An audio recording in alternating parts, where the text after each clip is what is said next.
Welcome to Cool Seminary Tutorials. Hi, I'm Professor Wendy. Today I'm excited to introduce 10 of the many social gospel leaders in the history of the United States. In a previous video, we looked at what is the social gospel. Today, we'll take a very brief look at 10 of the historic people who really made a difference in this movement and how and why they did so. You'll probably notice that even though each of these persons had in common the goal of putting into practice the social teachings of Jesus in American society, they all did it in different ways, and they didn't always see eye to eye with each other regarding which social problems were most urgent or important to address. Here's a list of the 10 key social gospel figures I want to highlight in chronological order according to the year they were born. First, Washington Gladden. Second, Francis E. Willard. Third, Josiah Strong. Fourth, Richard T. Ely. Fifth, Jane Addams. Sixth, Walter Rauschenbusch. Seventh, Vita Scudder. Eighth, Reverdy C. Ransom. Ninth, B Wells Barnett. And 10th, w.e.b. Du Bois. There were many others, but no one has time to watch a video that includes them all, so consider this just to be a beginning. First, Washington Gladden. One of the earliest promoters of the social gospel in the U.S. was a congregational pastor, Washington Gladden. While a pastor in Massachusetts, Gladden encountered the economic exploitation of mine workers who were members of his church, and the justice of their demands for fair wages and improved working conditions prompted him to write a book called Working People and Their Employers back in 1876. Gladden then became an outspoken advocate for justice and human rights based upon the social teachings of Jesus, quote, to love your neighbor as yourself, end quote. He became an educator of other pastors, organizations, and public opinion from this perspective, especially through his long career as a pastor in Columbus, Ohio. Second, Francis E. Willard. Raised as a Methodist Christian, Francis Willard was an educator, a social reformer, a temperance leader, and a women's rights activist.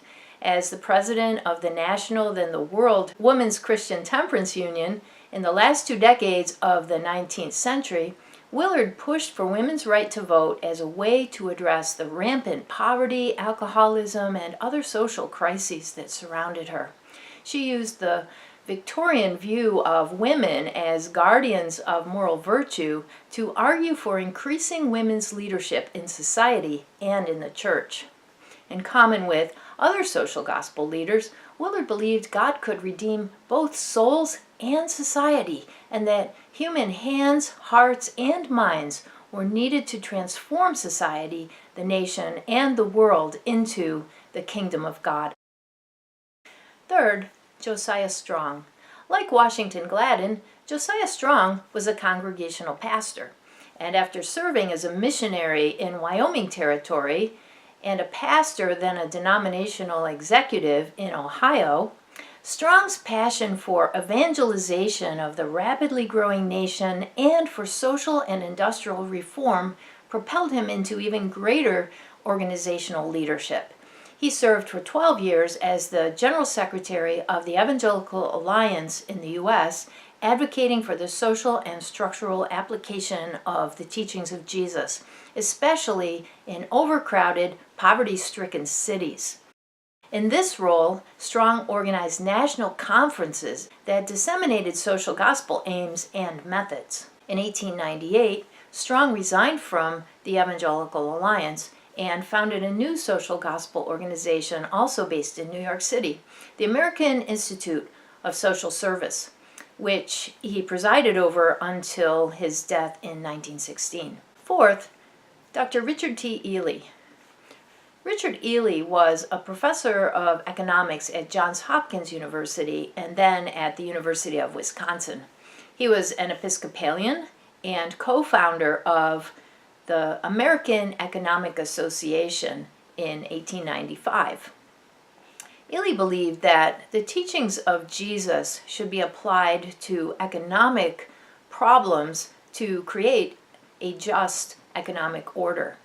In his famous book called Social Aspects of Christianity, published in 1889, Ely argued for Christian values and social principles as the basis for a new science of society.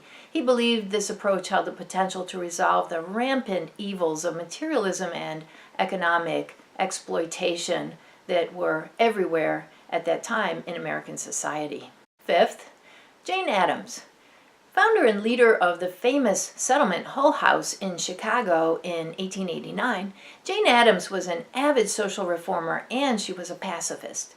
Addams developed the pioneering model of the settlement house in the U.S. as a means of reviving the true meaning of Christianity in a community and in a social setting.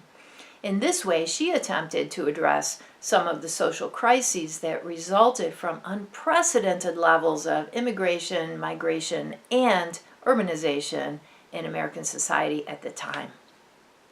Addams was from a Quaker Christian background, and she believed that the moral teachings of Jesus spelled out the best blueprint for hospitality and charity toward the weak, the poor, and the stranger.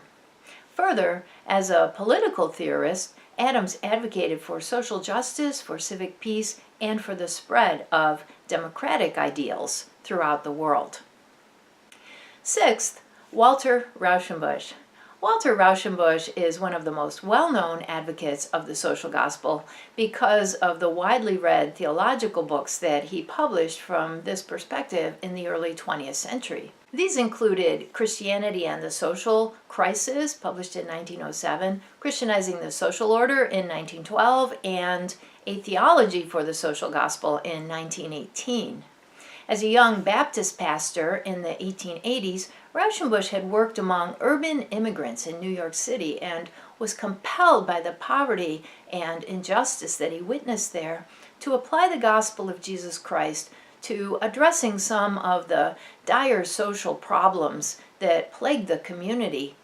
After becoming a professor in Rochester, New York, Rauschenbusch continued to work through the social agencies of the churches and his theological writings to address the social crises of his time from a social gospel perspective.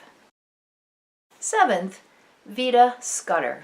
The daughter of missionaries to India, Vita Scudder became professor of English literature at Wellesley College. She was a member of the Episcopal Church, and Scudder was instrumental in founding the College Settlement Association that sponsored college settlement communities in major cities across the U.S. She also became a writer and a mentor for untold numbers of women, especially in the application of Christian faith and practices of spirituality to efforts for social justice in society. In her later years, Scudder joined the Socialist Party and became an activist for the economic rights of workers from that perspective. Eighth, Reverdy C. Ransom. An African Methodist Episcopal Church pastor, Reverdy C. Ransom founded Chicago's Institutional Church and Social Settlement in 1900 to help meet the needs of Chicagoans and blacks who were migrating to the city. This residential city mission featured an auditorium, a kitchen, a gymnasium, and a dining room for people who were relocating far from home. It provided programs such as men's and women's clubs, childcare, concerts, classes, and lectures. Ransom's work included social activism in mediating labor disputes and addressing civic corruption in Chicago as ways to improve social conditions. And he applied these methods later also in New York City and in Boston. Ransom was an outspoken advocate for civil rights for African Americans and a leader in the formation of the National Association of Colored People, that is the NAACP, and he became a bishop in 1924. Ninth, Ida B. Wells Barnett. Ida B. Wells Barnett was a Methodist Christian journalist who became famous for her intrepid campaigning against the lynching of African Americans a practice shamefully common in the late 19th and early 20th centuries in the U.S. South. Wells Barnett clashed with Frances Willard over conflicting perceptions of black and white women's activism. As a writer and activist, Wells Barnett also agitated against the social and economic exploitation of black Americans by whites. In all these activities, she fearlessly championed the values of Christian moral truth, duty, and leadership. And 10th, W.e.b. Du Bois. Best known as the author of The Souls of Black Folks in 1905, W.e.b. Du Bois was an educator, civil rights activist, and tireless advocate for political equality and social justice from a Christian perspective. Raised in Massachusetts, Du Bois responded to the overt racial discrimination in the U.S. South by committing his life work to racial equality and economic and political opportunity for all. Dr. Du Bois applied his Harvard education to the racial problems in the U.S. as a professor at Atlanta University.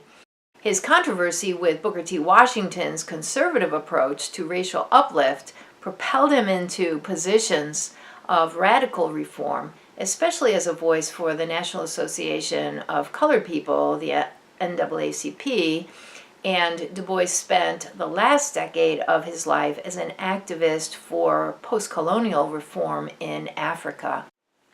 And we just scratched the surface of the list of many great leaders motivated by the gospel of Jesus Christ who strove for economic, political, industrial, and social reform in the U.S. in the late 19th and 20th centuries.